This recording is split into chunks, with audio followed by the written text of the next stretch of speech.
Commanders' three-round 2026 NFL Draft according to PFF Mock Draft Simulator after 5-12 season. The Washington Commanders need to overhaul their roster for the 2026 season, and Adam Peters has hinted about a draft trade that could bring in more picks. And here's the Commanders' three-round 2026 NFL Draft according to the PFF Mock Draft Simulator after the 5-12 season. The Commanders enter with the number 7 overall pick. They're looking for help at tight end, guard, edge, linebacker, and defensive back. Well, pretty much every position except for quarterback.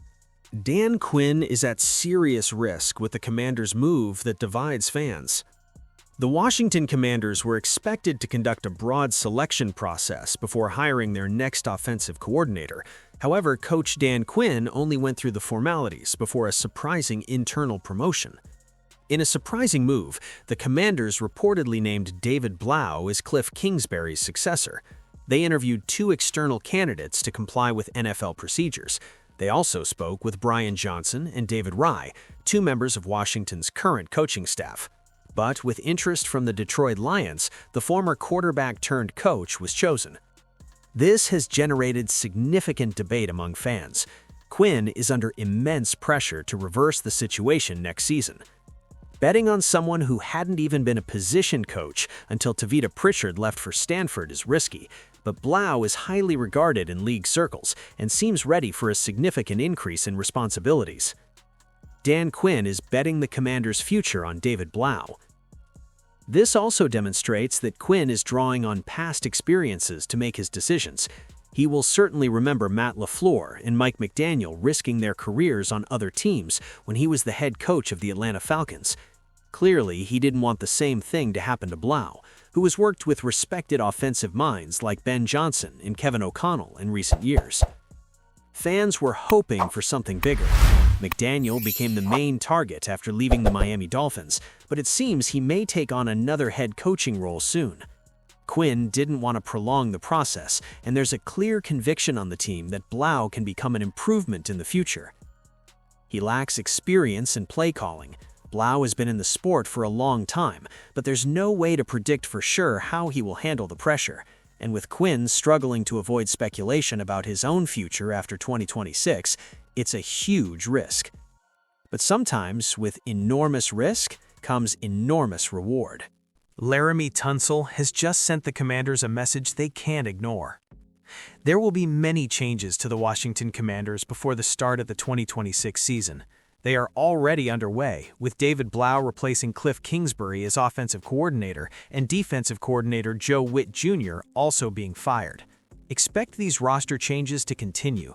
General Manager Adam Peters has a lot of work ahead of him, and another team overhaul seems extremely likely. However, there's one decision involving one of the franchise's pillars that should be quite straightforward. Pro Bowl selection left tackle Laramie Tunsil was a sensational addition to the Commanders. Peters had to pay a high price for the elite player, who acts as a blindside protector in a trade with the Houston Texans, but he would do it all again without hesitation. He still has 1 more year on his contract and wants an extension early. Furthermore, he wasted no time in sending a message to Washington's management as soon as the season ended. Laramie Tunsil sent a not-so-subtle reminder to the Commanders.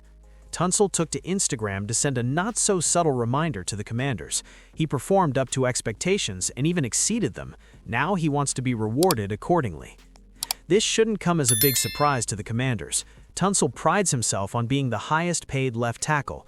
That will likely be the cost of extending his contract, with projections in the $30 million per year already being discussed. It's a lot of money, but the former Ole Miss star is worth every penny he'll receive and more. During his end-of-season press conference, Peters revealed that he wants to secure Tunsil's stay and that he wants to do it quickly. The executive can't afford to repeat a situation like Terry McLaurin's. The veteran will have no problem waiting until he gets what he wants, which is untenable if the Commanders want to have the best chance of returning to the elite in 2026. There are numerous complex issues for Peters to resolve in the coming months. This roster desperately needs youth, explosiveness, and dynamism. How the Commanders will handle that is an unknown at this point, but the decision to extend Tunsil's contract has already become obvious.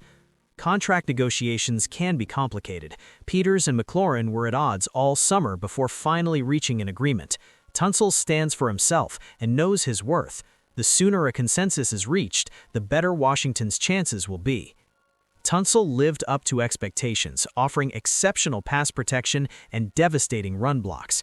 He also acted as a leader and mentor behind the scenes, equally important to players like rookie Josh Connerly Jr., who plays right tackle. The message was clear, and Peters can't mess it up this time. Chris Jones just confirmed Commanders are chasing the right DC target. The Washington Commanders have already lined up their new offensive coordinator after promoting interim quarterbacks coach David Blau to the position. This suggests that head coach Dan Quinn wants to finalize these appointments quickly before a crucial offseason. Next on Quinn's to-do list is finding a new defensive coordinator after Joe Witt Jr. became expendable. This was inevitable after he was demoted from play-calling duties, and the sooner his position is filled, the sooner Washington can turn its attention to recruiting. Interviews are being scheduled or have already taken place. According to ESPN's Adam Schefter, one of them is with Kansas City Chiefs defensive line coach Joe Cullen. And the news wasn't well received by someone who has worked closely with the coach in recent years. The Commanders may be right about Joe Cullen after Chris Jones' response. Cullen is a coach with vast experience, about to begin his 20th year in the league. He spent the last 4 years under Steve Spagnuolo with the Chiefs, guiding the team's defensive line to significant improvements. The unit is led by All-Pro Chris Jones, who seemed concerned about losing this trusted figure to the Commanders after the transfer news broke. If fans were wondering why the Commanders want to find out more about what Cullen could potentially bring to the club, it doesn't take much to understand what Jones is thinking. He clearly wants the player to remain in Kansas City and help the franchise during what is expected to be a transition period. At the same time, he would likely gladly accept the opportunity to lead his own defense and help Washington improve its performance. Other names will be considered for the position, and others already are. Quinn stated that he intends to be deeply involved in schematic planning, regardless of who he hires. This may be a little unpleasant for some, so it will be interesting to see which path he takes. Improving the defense isn't a difficult task after the unit solidified its position among the worst in the league in 2025. Quinn's arrival at the helm didn't bring many improvements, but something needed to be done. Now, it's a matter of finding the right person. After that, a complete roster overhaul will be necessary. Cullen may be going unnoticed compared to more famous names, but as Quinn proved with the surprising promotion of Blau, he won't hesitate to follow his intuition if he believes it's the right thing to do. And based on Jones's views on the approach, the Commanders may be on the right track.